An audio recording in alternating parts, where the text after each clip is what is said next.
Banankyukakyuka bana people power bana nupu abavuddeyo ne baanukula omubaka Ssegirinya Muhammad.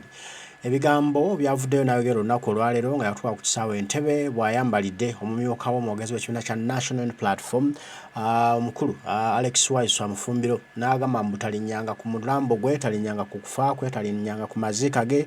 Mbu yavaayo n'amuswaza, yavaayo n'amwogerako ebigambo bya Swakaba bwe yagamba nti si mulwadde yeekoza bwekoza yeerwaza. Mbu kati n'olwekyo kyalumanyo Ssegirinya Muhammad era n'alagira maama we bw'aliba ng'afudde bw'ayoolanga enfuufu ebbaafu namba n'agiyiira Waiswa Mufumbiro bw'anabazze ku lumbeerwe. Kati nno bannayuganda bannankyukakyuka era banna people power bavuddeyo ne bawa Ssegirinya Muhammad amagezi kyalina okukola ne byali talina kugendamu nga ye omukulembeze n'agamba bamugamba nti teyerimba nti alina kyasobola okwenkana ku Waiswa Mufumbiro era teyerimba nti wa mugaso nnyo mu nnupu okusinga Waiswa Mufumbiro kubanga Waiswa Mufumbiro abantu bangi abasajja bangi baali bateekawo okufeebya n'okuvuma n'okutyoboola Kyagulanyi Ssentamu Robert Bobi Wine naye ate nga Waiswa Mufumbiro yabatuuza katebe yabawa level ne kakkana. Kati Ssegirinya Muhammad yaani ate ayagala okufeebya alwanirira omukulembeze. Mbw'avaayo yeewaanisa President Kyagulanyi mbw'amweyisa President wange mbw'agenda kujja mu Kampala nga siriwo kye kinzigye mu ddwaliro. Bagamba mbula kuba yasoose kulaba mukulu eyali omubaka wa Kawempe North Latif Ssebaggala nga yeegasse ku trek oba ku ntambula za President Kyagulanyi n'atyamu akatengo ne kamukwata obulwadde ne buwonerawo n'addukayo mu ddwaliro. Bigambo bya Nastruggle b'abanna bannankyukakyuka banna people power buli omu awa endowooza ye ku bigambo by'omubaka Ssegirinya Muhammad byayogedde ng'agula olutalo ku mwogezi oba mumyuka w'omwogezi w'ekibiina kya National Platform Waiswa Mufumbiro. Katubafune ntandise ne Masaba. One, nina akantu ke mbadde njagala okujjawo. Njagala first of all okulisaayo Honorable Ssegirinya Muhammad. Naye nkulabye wali eri nga bakutunuzaamu kamera n'oyogera bulungi ate n'obadde omaliriza ate n'ogenda ogamba mbu simanyi olina omuntu gw'otaagala ajja akuziike. Nedda. Oyo gw'otayagala ajja akuziike gw'ate wagenda ew'omulabe waffe n'omukozesa ate yaatulabise. Ekirala oyo no gw'otayagala akuziike munnange wano ku gulawundi wava mu kkomera nga abantu bakukuba nga buli omu tayagala nakubeererawo. Oyo mwennyini yajja n'abeera ku press conference munnange. Kitegeera tetwagala kutandika kufuna busongasonga obwo busongasonga butono nnyo ku maziga ge tulina. Ate towanga mwaganya mawulire ga Uganda agatatwagala ate naawe n'oyagala okulaga nti mubeereko n'emmizi. Mubeereko n'emmizi. Kati awo muwadde bayiti NRM era leero bagenda gakuba. Kiraba so tubeeremu tuleme kumenya pulezidenti. Kitegeera kati ebyo ojja kuwulira mbw ate twetaaga ffe tuli wano tujja omusango tugumaze. That is ffe tetwagala bintu ebyo naye nga tukulisaayo nze ng'omuntu nkulisaayo webale komawo tutandika okumobilizinga. Omanyi tugenda nitukuba enduulu kuno social media ne tuwaanawaana naye ate waliwo n'ebintu nga ne bw'otuuka ku ground ne bye tuwaanawaana byennyini nga tebiriiwo. Ate n'ekirala Honorable Ssegirinya sooka ojja omuzannyo mu bintu bino wafuuka kati mukulembeze. Tokyali munnakatemba oli gwe twali tumanyi owa Mr. Updates. Tokyali mwoyo katemba kati wafuuka mukulembeze. Bino ebyokuddamu simanyi abantu bange bonna e Kawempe nabakolera buli kimu. Ssegirinya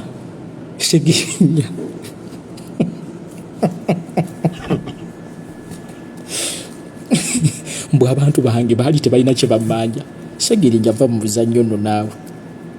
Kawempe ogimanyi okakasa eryo eddwaliro lye wazimba Honorable litwala abalwadde bameka. Ate lekeraawo naawe ate tuleeta muzannyo nno Honorable mu nsonga zino. Tuli mu nsonga za ggwanga. Mu myezi 2 nali mmaliriza buli kimu banna Kawempe kye bammanja. Ssegirinya nno naawe va mu katemba. Oli mukulembeze kati yogera ebintu ebikujjaamu.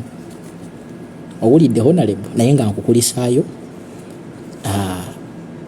nkukulisaayo ne bino byojja simanyika kati obani nikasoke nkubuuza ani yakubanga ebyo ebifaananyi ebi waliwo ne basi gye twalaba mbu simanyi ogenda gire simanyi mugenda gireeteeka bwempi naye mwa Ssegirinya va mu katemba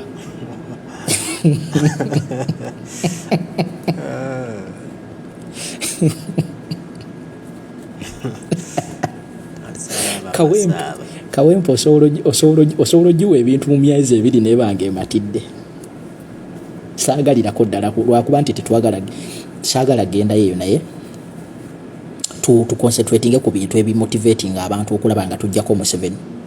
Kati Honorable wafuuka musajja wa kitiibwa tokyali oli comedian busimanyi nyinza okubuuka mu bbanga nengwa wansi nenjoola Museveni. Ekirala bwe babanga tebakukozesa munnange okutwawula yawulamu kubanga eno tusabula munnange olaba ebizibu ebiri mu FDC tetwagala ate mu bijja bitandike ffe eno tukuba okireba.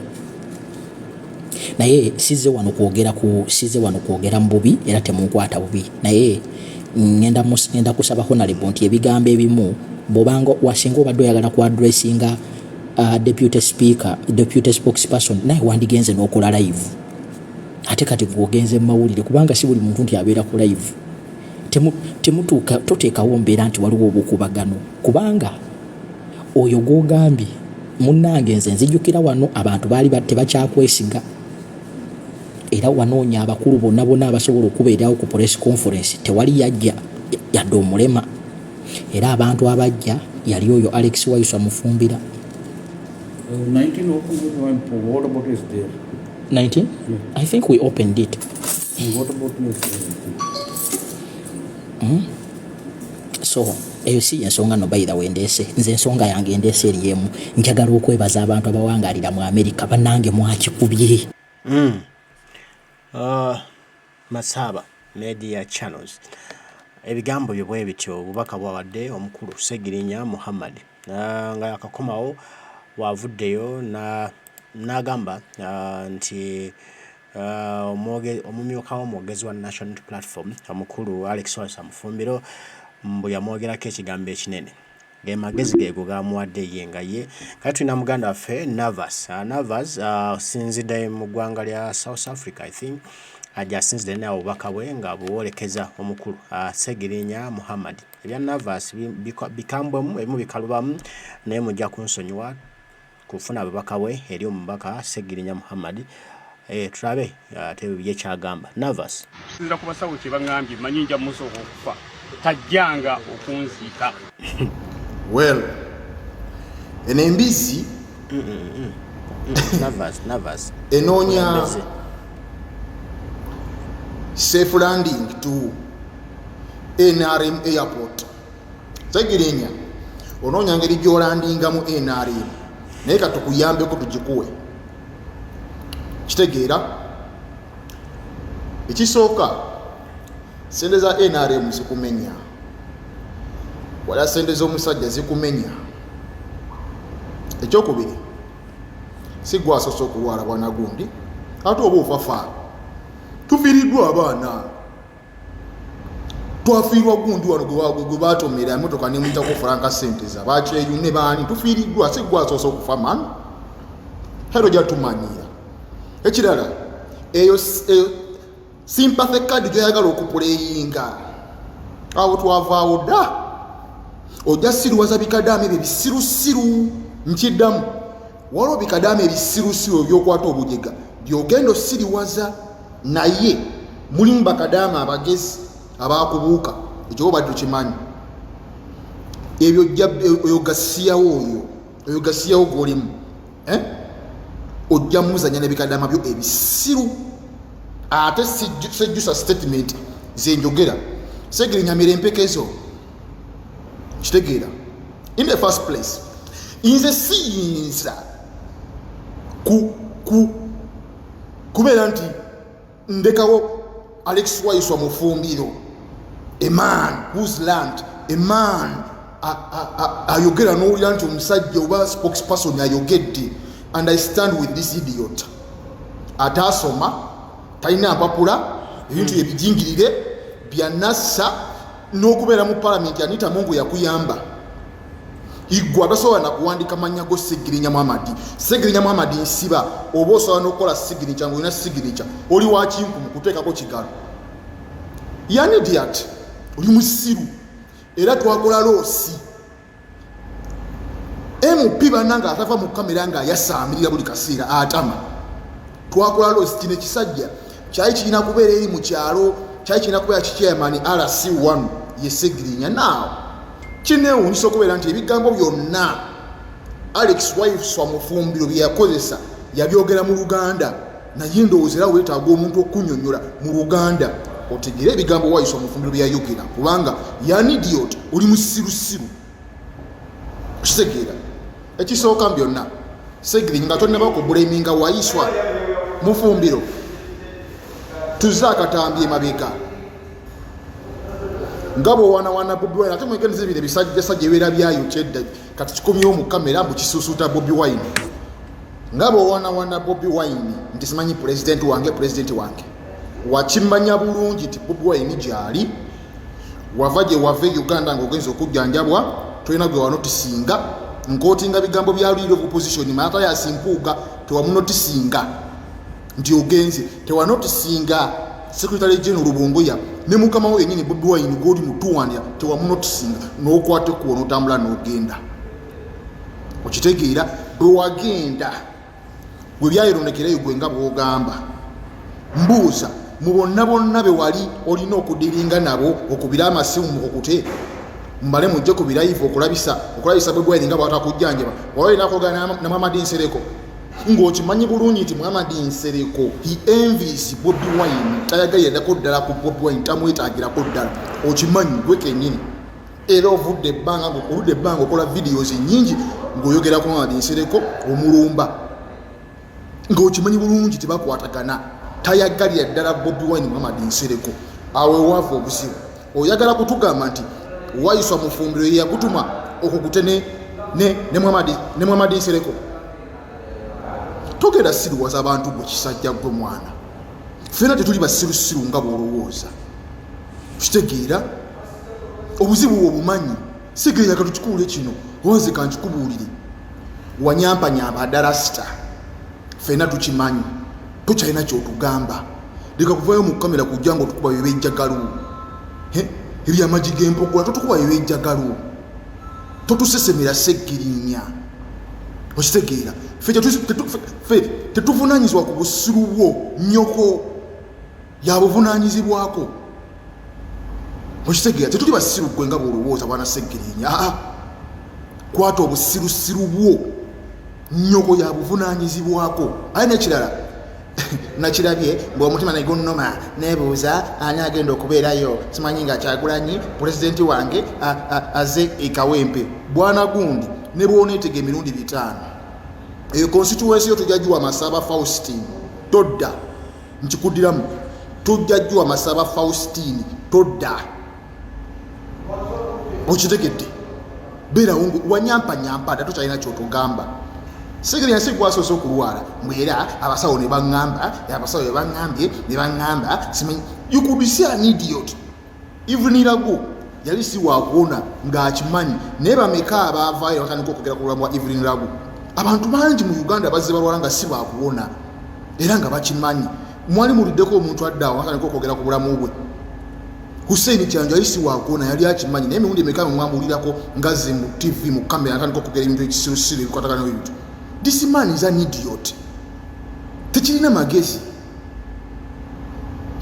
Golowooza buli kimu tuli mu comedy rasita bino bya ddala kibadde kitya mwana wabula kino ekisajja singa kibadde kumpi mbadde nnyinza okukikuba oluyi ne kimaanyuka emisinde bino bya ddala Ssegirinya tituli mu comedy mwana oba ofafa goza wofa Uganda itagenda maaso mbwera tajjanga okunziika era simanyi oyikwatanga ebbaafu y'enfuufu n'ogimuyira bw'atajja kuziika n'ozuukira Mufumbiro watajja kuziika n'ozuukira in the first place ani musobya nze Mufumbiro byayogera sisaakirawo musibu talina kyayogera kikyamu Ssegirinya oyo katemba wamwe twamukowadda kati okomyewo oli mu kuplaying bisympathy bakwatibwa ekisa obujega bukwate basiru banno bwe mukwataganya obwongo naye tulaba kati okomyewo party 2 oyagala okulabisa tugende empola mirempekezo nkiddamu mirempekezo tugende empola tujjeeko obusirusiru n'obugwagwagwagwa bwewamu Ssegirinya tujjeeko n'obwasaamirivu ekyo nakyo tujjeeko obwasaamirivu gundi gwe tetugenda kugumikiriza bwasaamirivu bwo nedda gwe olw'okubeera nga tuli wano tusirise tulowooza nti tuli basiru tetukyakwesiga wanyampanyampa ddala sita wanyampa dda nekipasipooti kyenyini webakikuddiza webaza mwami Museveni okuddiza pasipooti yo wanyampa ddala sita tolina kyotugamba ndikate kubeera kulowooza nti wetusirikale tuli basiru wanyampa dda otugamba kigwe Ssegirinya tolina kyotugamba mwana weesonyiwe Waiswa si yakutuma okukola bye wakola byonna wabikola obimanyi mwekubira essimu ne Muhammad Nsereko okulabisa Bobi Wine ng'obimanyi kitegeera era olutalo lwa escalatinga ne luyingira mu kyalo ne luyingira mu Bobi Wine ng'amubuuzizza ku bulamu bwo pulaani yamwe neeyitamu Nsereko n'alyoka avuma Bobi Wine okumwogoloza ne kikunyumira obwo ng'ate mu bigambo Bobi Wine bye yayogera teyavuma ku Nsereko n'alyoka amuvuma okumwogoloza olwo n'onyumirwa kati gwavaayo oli mu kamera okusesemera ni gw'osesemera gwe kisirusiru tekyasoma kiri wano tugumikiriza obusirusiru bwo tekyasoma tekirina mulimu gwe kikola mu palamenti n'okwogera tosobola kwogera n'okuwanika omukono tosobola kuwanika mukono tugumikiriza obusirusiru bwo tukubeereddewo tugumikiriza obusirusiru n'obutamanya tekyasoma oli wano tumanyiira Masaaba yajja mu ekyo ekifo kyalabye gundi Latifu ng'agenze Luweero kijja kyasaamirira kidduse kasita kyawulidde nti Bobi Wine agenze Europe kidduseyo mu ddwaliro si kulwanga jja nakisanga kiramu n'okitunuulira tetuli basiru nno ffenna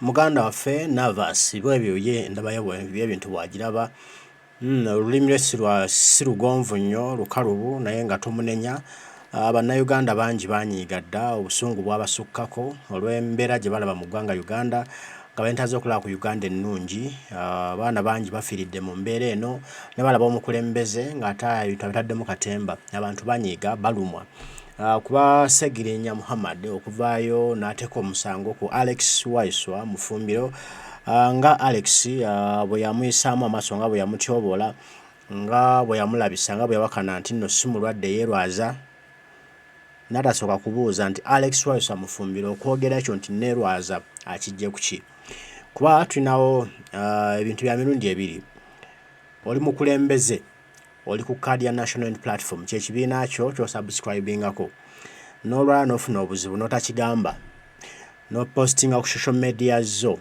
n'olowooza nti omukulembeze wa NUP Secretary General wa NUP omwogezi wa NUP alina kugenda ku social media zo ategeeze ensi nti Ssegirinya mulwadde nga tutegeezezza bakulembeze bo officially kimu olinawo obukulembeze osubscribingako mu parliament okujjanjaba Mathias Mpuga Nsamba gw'olina okuyitamu yalina okukwasaganya empapula zo n'azitambuza n'otamutegeeza n'oga nti kasita mpostinze ku social media zange nti ngenze Amsterdam n'olwekyo bajja kutunuulira ebyo bareactinge banfunira obujjanjabi nga tomutegeezezza officially.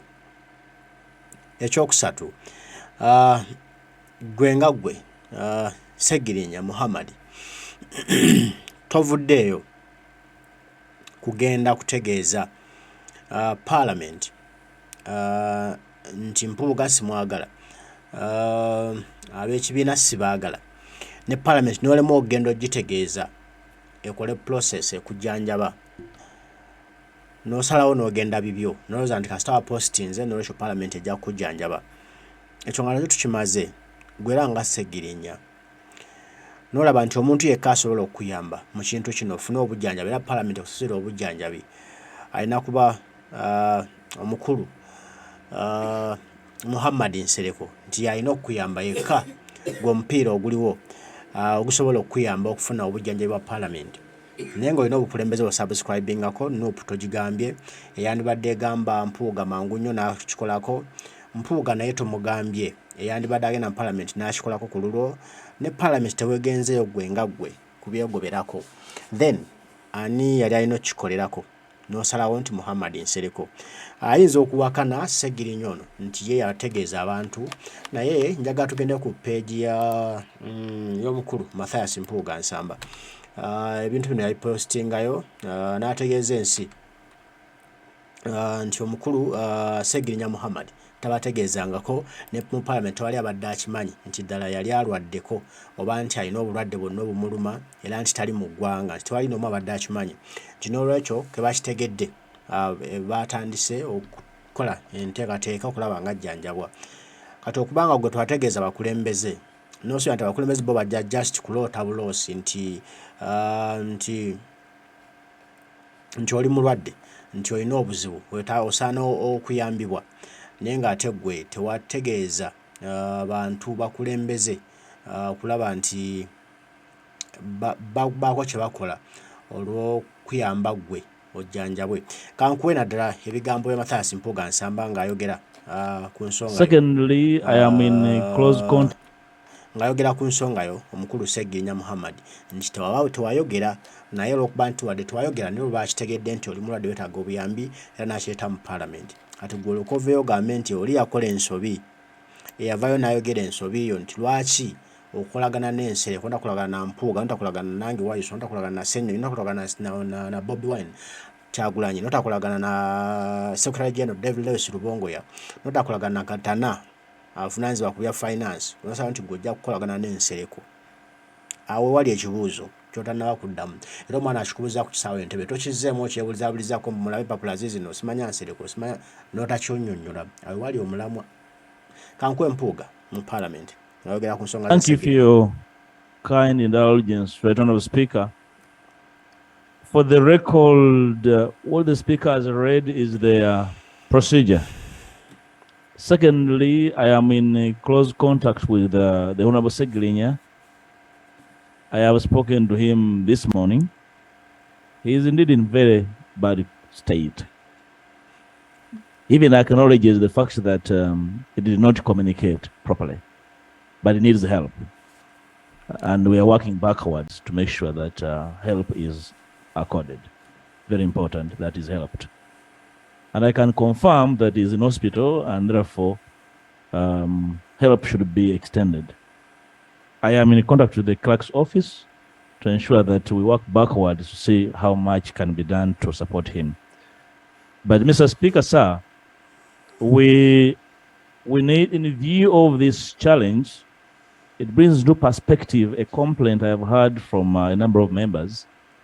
I am a member of the commission. We need to revise our insurance scheme. It's not very helpful to so many members, and they're complaining. Some of the insurance companies, I think, are cheating members. Some of them are supplying air. Some of them are limiting members to Panadol. So we need to revise it. Probably the first line of contact for the honorable member would have been his insurance company. It does seem not to be available for help. So I seek your indulgence to cause the commission to review insurance and see how much more, because the medical board and attendant bureaucracy should be the last resort. Right, Honourable Speaker. I thank you. Thank you, Lop. Migambo bya Mathias Mpuuga Nsamba nyagadde mbeete nga abyeyogerera Ssegirinya naye batu babirabo obirabe obyokubaganyeko agambye nti gwe kennyini wa acknowledge nga wakkiriza nti mbutuufu twa communicating properly twayogera nabo bekikwatako watambula bibyo era n'akigamba nti parliament kati we are working baddayo okubikola nga bwe birina okutambula basobola okufunira ssente nti naye singa wayogera in time nobategeeza bandibikoze ng'emitendera bwe gitambula ne gwe yagala osobola okuteekawo pressure osooka otambula obule ove mu ggwanga Ssegirinya mulwadde Ssegirinya agenze bweru Ssegirinya afa gwe kyewayagala okusobola okukola okwata kwa attracting attention yogereko mu mawulire nolasoka kukola mitendera nga bwe okutambula ogende mu mitendera emituufu kiwali olina okukola tewakikola ate oluvannyuma bakitegedde ne bakikolerako nate ng'oyise mu kumenya amateeka meaning kano kaali kabadi omuntu ajja kirowooza bwatu nti kaali kabadi era tojjaawo Waiswa Mufumbiro kyeyayogera tubekaba tekaali kabadi lwaki tewayita mu channels entuufu okufuna kyoyetaaga watya nti bajja kunkebera basange nga siina kyeŋŋamba baŋŋaana okugenda lwaki wagana okuyita mu mitendera emituufu Waiswa Mufumbiro kyo kibuuzo kyabuuza totannaba kuddamu kati bwe kabanga ddala tekaali kabadi gwe ne Muhammad Nsereko okukola bino kye kyali kigambisa Nsereko mukole live n'otagamba Mathias Mpuuga asaba ssente awo ekibuuzo we kiri era obulemu bwe buli era woyokera era wooli mu kwekubenda tigwe wekka gw'oli mu kwebulizayo mu ttaka abantu ennaku zino balowooza Kyagulanyi Ssentamu Robert Bobi Wine president yatugamba nti mwerowooleze abantu kati beerowooleza abantu tebakyabavuga kigaali tebakyabavuga kapaalo bwe bolowooza Muhammad Ssegirinya nti abantu bakyavuga ekipaalo ekiri eyo twavaayo kati abantu bagezimu abantu balinamu ku bwongomu abantu so kati ntwabiraba bulalamu nnyo era bwolowooza nti ojja kutambuliza ensi sengamba otomera nokyodda ku mulamu omutuufu todda mu kutandika ntalo mbweyagala ofune bifu mu mawulire bakwogereko ofune reason y'okukomawooko kye banayogerako amasaba akuwadde obubaka bw'ensula ndikoledde ku bubaka bw'amasaba ne tutambula ndulaba nti tusobola okutereeza ensi yaffe mbaagala nnyo baganda bange mwenna abaliko mwebali kubaako mwebali kutugoberera Omukama Katonda gwe nsaba bankuumire tujja kuba tuddamu okugamba ebigambo banywanyi mweraba